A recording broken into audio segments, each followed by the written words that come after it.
Good morning students. आइए देखते हैं एमिनो की संरचना और क्षारकता में क्या संबंध होता है। ध्यान से समझें आप लोग। एमिनो की संरचना तथा क्षारकता में संबंध। एमिनो की क्षारकता इनकी संरचना से संबंधित होती है। जो आपके एमीन्स हैं उनकी क्षारकता उनके संरचना से संबंधित होती है, उनके स्ट्रक्चर से जुड़ी होती है। एमिनो की क्षारकीय गुण अम्ल से प्रोटॉन ग्रहण कर धनायन बनाने की सहजता पर निर्भर करता है। तो एमीन का जो क्षारकीय गुण है वह अम्ल प्रोटॉन से, ठीक है, एमिनो का क्षारकीय गुण अम्ल से प्रोटॉन ग्रहण कर धनायन बनाने की सहजता पर निर्भर करती है। ये आप देख रहे हैं, आपका अमीन है NH2 RNH2 RNH2 एमीन है, ठीक है। यह क्या कर रहा है? अम्ल से प्रोटॉन को ग्रहण कर रहा है। यह H+ है, आपका प्रोटॉन है, इसको यह ग्रहण कर लेगा, ठीक है। इसके पास प्लस है, एक भी इलेक्ट्रॉन नहीं है H के पास, तो यह अपने 2 इलेक्ट्रॉन इस नाइट्रोजन के पास है, तो इसको देगा, बंध बन जाएगा और यह हाइड्रोजन इससे जुड़ जाएगा। इलेक्ट्रॉन देने के कारण इस नाइट्रोजन पे प्लस आ जाएगा। तो इस तरह से आपका RNH3+ बन जाएगा, RNH3+ बन जाएगा। अर्थात आप देख रहे हैं एमीन क्या हो गया? धनायन बन गया, जिससे इसकी क्षारकता का गुण प्रदर्शित होगा। तो एमिनो की क्षारकीय गुण अम्ल से प्रोटॉन ग्रहण कर धनायन बनाने की सहजता पर निर्भर करता है। एमीन की तुलना में धनायन जितना अधिक अस्थायी होता है, एमीन की तुलना में धनायन जितना अधिक अस्थायी होता है, एमीन उतनी ही अधिक क्षारकीय होती है, ठीक है। तो आप देख रहे हैं कि एमीन की तुलना में जो धनायन है वह जितना अधिक अस्थायी होगा, अमीन उतना ही अधिक क्षारकीय होगी, ठीक है। तो आइए तुलना करते हैं एल्केन अमीन बनाम अमोनिया का। तो पहला देखते हैं एल्केन अमीन बनाम अमोनिया। तो समझे ध्यान से, यह क्या होता है? एल्केन अमीन बनाम अमोनिया। आइए हम एल्केन अमीन और अमोनिया की क्षारकता की तुलना करने के लिए इनकी प्रोटॉन से अभिक्रिया की तुलना करें। देखें ध्यान से, यह आपका RNH2 है, एमीन है, और यह आपका NH3 है, अमोनिया है। H+ प्रोटॉन इससे आके ऐड होगा, जुड़ेगा, जिससे आपका RNH3+ बनेगा, और अमोनिया से जुड़ेगा तो NH3, ठीक है, NH4+ बनेगा, ठीक है, NH4+ बनेगा अमोनियम आयन, और यह हो गया RNH3+ यहाँ बनेगा। अब यहाँ पे ध्यान दें, इलेक्ट्रॉन मुक्त करने की प्रवृत्ति के कारण, ठीक है, यहाँ पे आप देख रहे हैं कि RNH2 में क्या जुड़ा हुआ है? एल्किल ग्रुप जुड़ा हुआ है। एमीन जो है उसके पास एक एल्किल ग्रुप है, यह इसके इलेक्ट्रॉन घनत्व को बढ़ा दे रहा है, जिससे यह नाइट्रोजन आसानी से इलेक्ट्रॉन मुक्त कर दे रहा है, इस हाइड्रोजन को दे रहा है, ठीक है, और क्षारकीय गुण दिखा रहा है।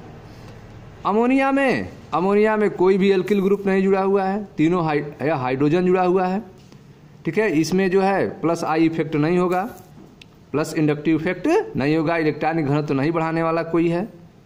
लेकिन इसमें RNH2 में +I इफेक्ट है, प्लस इंडक्टिव इफेक्ट है।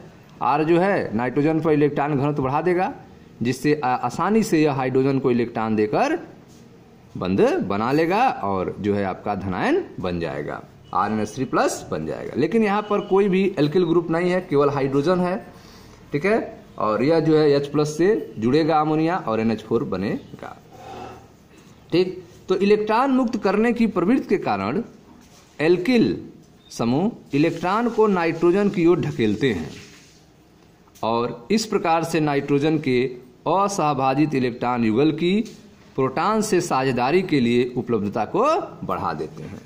तो आप देख रहे हैं कि जो अमीन है उसमें जो एल्किल ग्रुप है वह क्या करता है?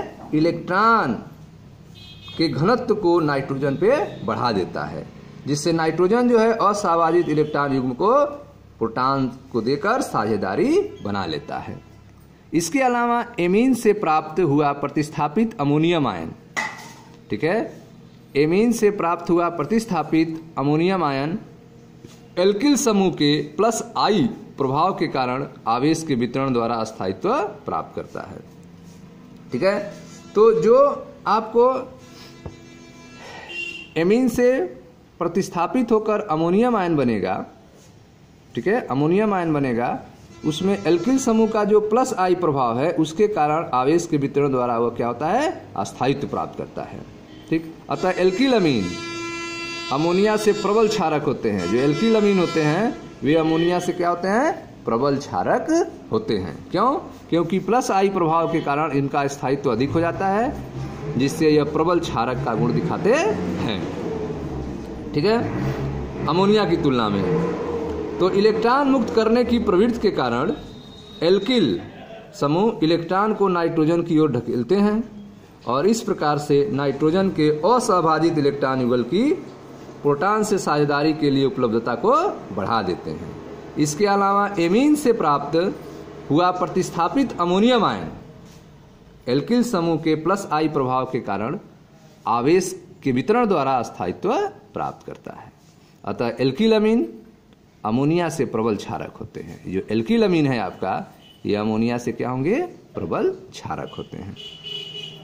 ठीक है, इसलिए एलिफैटिक अमीन की क्षारकता इनमें उपस्थित एल्किल समूह की संख्या बढ़ने के साथ बढ़नी चाहिए।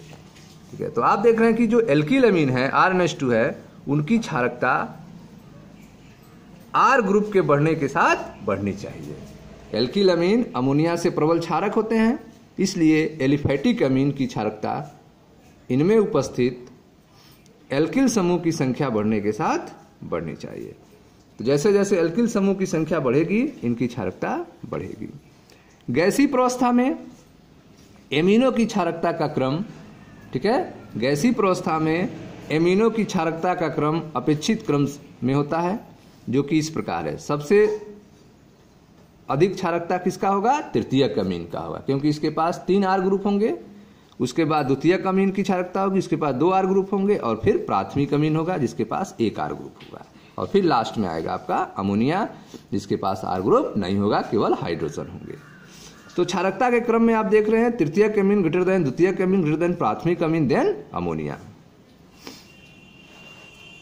ठीक है, अमोनिया 13.3 में, जिसको आप पीछे हमने बताया था आपको, pKb के मानों से स्पष्ट होता है कि यह क्रम जलीय प्रावस्था में क्रमानुसार नहीं होता है। यह जो क्रम है यह जलीय प्रावस्था में इस क्रम में नहीं होता है।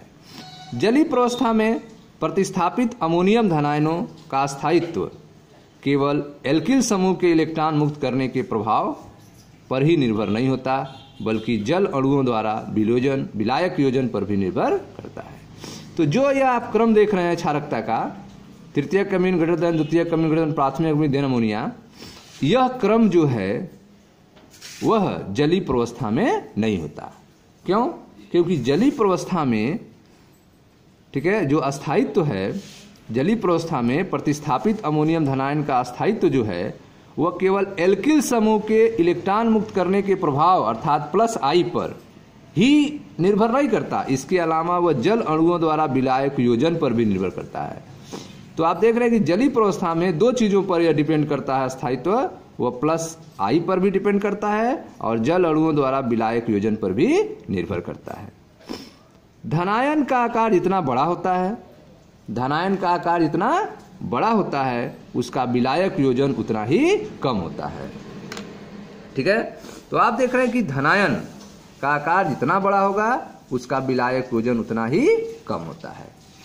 अतः आयनों का स्थायित्व का क्रम देखें ध्यान से, क्या होगा, धनायन का आकार जितना बड़ा होता है उसकी विलायक योजन उतनी ही कम होती है। देखें, जल में हाइड्रोजन आबंधन तथा विलायकन द्वारा स्थायित्व के कम होने का क्रम सबसे अधिक, आप देखें सबसे अधिक जो है जल में विलायकन अथवा स्थायित्व का क्रम में यह है आपका RNH3 प्लस RNH3 प्लस, उसके बाद है आपका द्वितीयक RRNH2 प्लस, और फिर है तृतीयक RRRNH प्लस। ठीक है, तो इसमें आप देख रहे हैं यह जल में यह आपका H2O है, H2O जल में H2O हाइड्रोजन बंध बनाया हुआ है, ऑक्सीजन हाइड्रोजन आपस में हाइड्रोजन बंध आप देख रहे हैं बना हुआ है। तो यह क्या है, यह है जल में हाइड्रोजन आबंधन, जल में क्या हो रहा है, हाइड्रोजन बंध बन रहा है। जल में हाइड्रोजन आबंधन तथा विलायकन द्वारा अस्थायित्व के कम होने का क्रम, सबसे अधिक स्थायित्व किसका होगा? प्राथमिक का होगा, उसके बाद द्वितीयक का, फिर लास्ट में तृतीयक का स्थायित्व होगा जल में विलायकन का। ठीक है, तो इस तरह से आप देख रहे हैं कि एमिनो की जो संरचना है उसका क्षारकता से संबंध होता है। एमिनो की संरचना का क्षारकता से संबंध होता है। इसमें आपने देखा कि एल्केन एमीन और अमोनिया की अगर क्षारकता की तुलना करें, ठीक है, प्रोटॉन से अभिक्रिया की, तो इसमें आप देख रहे हैं कि इलेक्ट्रॉन मुक्त करने की प्रवृत्ति के कारण जो आपका RnH2 है, यह इलेक्ट्रॉन घनत्व R बढ़ा देता है, जिससे यह इलेक्ट्रॉन मुक्त कर सकता है आसानी से, जबकि ऐसा अमोनिया में नहीं होता है। तो इलेक्ट्रॉन मुक्त करने की प्रवृत्ति के कारण एल्किल समूह इलेक्ट्रॉन को नाइट्रोजन की ओर ढकेलते हैं और इस प्रकार से नाइट्रोजन के असहभाजित इलेक्ट्रॉन युगल की प्रोटॉन से साझेदारी की उपलब्धता को बढ़ा देते हैं। इसके अलावा एमीन से प्राप्त हुआ प्रतिस्थापित अमोनियम आयन एल्किल समूह के +I प्रभाव के कारण आवेश के वितरण द्वारा स्थायित्व प्राप्त करता है। ठीक है, अतः हम कह सकते हैं कि एल्किल अमीन अमोनिया से प्रबल क्षारक होते हैं। ठीक है, एल्किल अमीन जो होते हैं वे अमोनिया से क्या होते हैं? प्रबल क्षारक होते हैं। इसलिए एलिफैटिक अमीन की क्षारकता इनमें उपस्थित एल्किल समूह की संख्या बढ़ने के साथ बढ़नी चाहिए। गैसीय प्रावस्था में यह क्रम बना रहता है। ठीक है, गैसीय प्रावस्था में यह क्रम जो है आपका बना रहेगा। गैसीय प्रावस्था में अमीनों की क्षारकता का क्रम अपेक्षित क्रम में होता है, जो है आपका तृतीयक अमीन ग्रेटर देन द्वितीयक अमीन ग्रेटर देन प्राथमिक अमीन देन अमोनिया। ठीक है, 13.3 जो आप पीछे देखे हैं pKb का, उसके मानों से स्पष्ट होता है कि यह क्रम जलीय प्रावस्था में क्रमानुसार नहीं होता है। यह क्रम जो है जलीय प्रावस्था में नहीं होता है। जलीय प्रावस्था में क्या होता है, देखें ध्यान से, जलीय प्रावस्था में प्रतिस्थापित अमोनियम धनायनों का स्थायित्व, जलीय प्रावस्था में प्रतिस्थापित अमोनियम धनायनों का स्थायित्व जो है केवल एल्किल समूह के इलेक्ट्रॉन मुक्त करने के प्रभाव अर्थात +I पर ही निर्भर नहीं करता, बल्कि जल अणुओं द्वारा विलायक योजन पर भी निर्भर करता है। ठीक है, धनायन का आकार जितना बड़ा होता है उसका विलायक योजन उतना ही कम होता है। धनायन का आकार जितना बड़ा होता है उसका विलायक योजन उतना ही कम होता है। ठीक है, आयनों के स्थायित्व का क्रम देखें तो धनायन का आकार जितना बड़ा होता है विलायक योजन उसका उतना ही कम होता है। तो यह देखें ध्यान से, यह धनायन है जिसका आकार बड़ा है, इससे 3 R ग्रुप जुड़े हैं, तो इसका आकार बड़ा होगा, जिसके कारण इसका विलायक योजन सबसे कम होगा। इससे केवल एक ही R ग्रुप जुड़े हैं, इसका विलायक योजन सबसे अधिक होगा। तो धनायन का आकार जितना बड़ा होगा विलायक योजन उसका उतना ही कम होगा। आयनों का स्थायित्व का क्रम आप देख रहे हैं ध्यान से, जो प्राइमरी जो है ज्यादा स्थायित्व प्राप्त करेगा विलायक योजन में, और उसके बाद द्वितीयक और फिर तृतीयक। ठीक है, ध्यान दें आगे। प्रतिस्थापित अमोनियम धनायन, प्रतिस्थापित अमोनियम धनायन का स्थायित्व जितना अधिक होता है संगत एमीन का क्षारीय प्राबल्य उतना ही अधिक होना चाहिए। जो प्रतिस्थापित अमोनियम आयन है, ठीक है, प्रतिस्थापित अमोनियम धनायन का स्थायित्व जितना अधिक होगा संगत एमीन का क्षार की प्राबल्य उतना ही अधिक होना चाहिए। अतः एलिफैटिक एमीनों की क्षारकता का क्रम प्राथमिक ग्रेटर देन द्वितीयक ग्रेटर देन तृतीयक होना चाहिए, जो कि प्रेडिक प्रभाव के विपरीत क्रम है। ठीक है, तो प्रेडिक प्रभाव में आपने देखा था तृतीयक ग्रेटर देन द्वितीयक ग्रेटर देन प्राइमरी, उसके बाद अमोनिया था। लेकिन प्रतिस्थापित अमोनियम धनायन का स्थायित्व जो है आपका, जिसमें NH4+ आया था, अमोनिया ने प्रोटॉन को ग्रहण किया था, ठीक है, उसमें जो स्थायित्व का क्रम होगा वह होगा आपका प्राथमिक ग्रेटर देन द्वितीय ग्रेटर देन तृतीय। ठीक है, प्रतिस्थापित अमोनियम धनायन का स्थायित्व जितना अधिक होता है, प्रतिस्थापित अमोनियम धनायन का स्थायित्व जितना अधिक होता है संगत एमीन की क्षार की प्राबल्य उतना ही अधिक होना चाहिए। ठीक है, अतः एलिफैटिक एमीनों की क्षारकता का क्रम प्राथमिक ग्रेटर देन द्वितीय ग्रेटर देन तृतीयक होना चाहिए, जो कि प्रेरणिक प्रभाव के विपरीत क्रम है। ठीक है, पुनश्च जब एल्किल समूह अर्थात CH3 की तरह छोटा होता है, ठीक है, पुनश्च जब एल्किल समूह CH3 की तरह छोटा होता है तो हाइड्रोजन आबंधन में कोई त्रिविम बाधा नहीं होती है। तो जब एल्किल समूह छोटा होगा तो हाइड्रोजन आबंधन में कोई भी त्रिविम बाधा उत्पन्न नहीं होगी। यदि एल्किल समूह CH3 समूह से बड़ा होता है तो हाइड्रोजन आबंधन में त्रिविम बाधा आएगी। ठीक है, तो जब एल्किल समूह छोटा होगा तो हाइड्रोजन बंध आसानी से हो जाएगा, लेकिन जब एल्किल समूह बड़ा होगा तो हाइड्रोजन बंध आसानी से नहीं बनेगा और उसमें त्रिविम बाधा उत्पन्न होगी। इसलिए एल्किल समूह की प्रवृत्ति, एल्किल समूह की प्रकृति में परिवर्तन, जैसे कि CH3 से C2H5 होने पर क्षारकता सामर्थ्य में परिवर्तन हो जाता है। ठीक है, तो अगर एल्किल समूह बदल जाएगा, ठीक है, दो एल्किल, एक सिंगल एल्किल का है CH3, फिर दो कार्बन का एल्किल हो जाए C2H5, तो क्षारकता का सामर्थ्य क्या हो जाएगा, बदल जाएगा, क्योंकि हाइड्रोजन बंध बदल जाएगा और त्रिविम बाधा उत्पन्न हो जाएगी। अतः जलीय प्रवस्था में प्रेरणिक प्रभाव, विलायक योजन प्रभाव और त्रिविम बाधा का जटिल पारस्परिक प्रभाव क्षारकीय प्राबल्य का निर्धारण करता है। ठीक है, तो जलीय प्रवस्था में क्षारकीय गुण का निर्धारण किसके द्वारा होता है? तो जलीय प्रवस्था में क्षारकीय गुण का निर्धारण जो है प्रेरणिक प्रभाव के द्वारा, विलायक योजन प्रभाव के द्वारा और त्रिविम बाधा। ठीक है, इन तीन चीजों का जटिल पारस्परिक प्रभाव जो है क्षारकीय प्राबल्य निर्धारण करता है। जलीय विलयन में मेथिल और एथिल प्रतिस्थापी एमिनो के क्षारकीय प्राबल्य का क्रम देखें ध्यान से। यह आपका मेथिल और यह एथिल है। तो जलीय विलयन में इसका क्रम है C2H5 twice NH greater than C2H5 thrice N greater than C2H5 NH2 greater than NH3 ammonia. CH3 का देखें, CH3 twice NH greater than CH3 NH2 greater than CH3 thrice N greater than NH3। ठीक है, तो इसमें ethyl और methyl के amino का क्षारकीय प्रबलता का यह क्रम आपको बनाया गया है।